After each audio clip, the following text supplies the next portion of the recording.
Scott Steinberg back for DigitalTrends.com. Just got out of the Microsoft E3 2009 press conference. Here with us today, we got Mike Snyder from USA Today. How's it going there? We got Evan Narcisse, staff writer for Crispy Gamer. How you doing? And Brett Molina of USA Today's Game Hunters as well. Hello. And we are going to talk to them a little bit about what they think about the announcements here. We've got Project Natal, obviously new way to play games, control without a controller, just use natural body motions. What do you guys think? Is this going to work?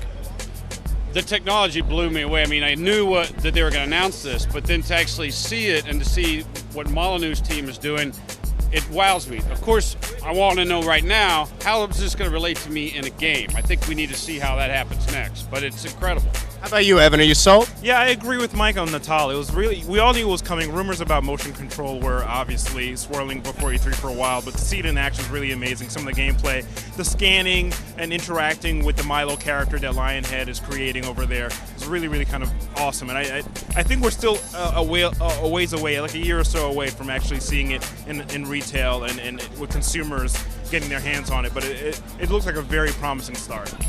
What do we think about games that are being shown here at the conference? Obviously, we caught new glimpses of Alan Wake, Forza Motorsport 3. There's this little game called Left 4 Dead 2. Brett, what are you looking forward to? Definitely Left 4 Dead 2. I'm kind of surprised they're coming out with a sequel this quickly, but you know, that's going to be great. I think Crackdown 2 is going to be phenomenal. You know, that looks like a fun game. I remember the first one being really exciting, so probably those two stick out in my mind the most. Netflix and Twitter, of course, coming to Microsoft Xbox Live as well. Guys, is this just another way, an excuse to avoid social interaction? You know, it's funny. I was watching some of that stuff, the Natal stuff, the Facebook integration, and the same thing with the Twitter integration. And I was thinking they're giving people less and less reasons to leave their house, which is kind of amazing. But the other thing I thought watching the Facebook stuff was, you know, this might get my girlfriend to pick up an Xbox controller, you know, which is continuing a saga for me in my newly cohabitated situation.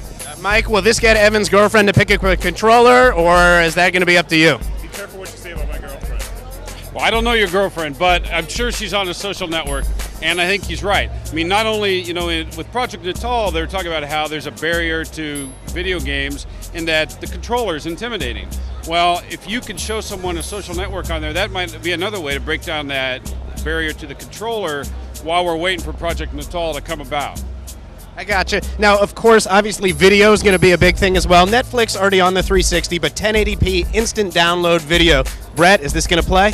I think so. I mean, I think a lot of it's just going to depend on, you know, broadband connections and what everyone's dealing with. So, you know, I think it's all depend on that individual experience to see whether it works or not. I mean, to have that capability is pretty impressive, though. I'm curious to see if it actually works out. All right. Well, fresh from the Xbox 360 E3 2009 conference, Scott Steinberg from Digital Trends, Mike Snyder, Evan Narcisse, Brett Molina. We're signing off. More games to play. We'll see you soon.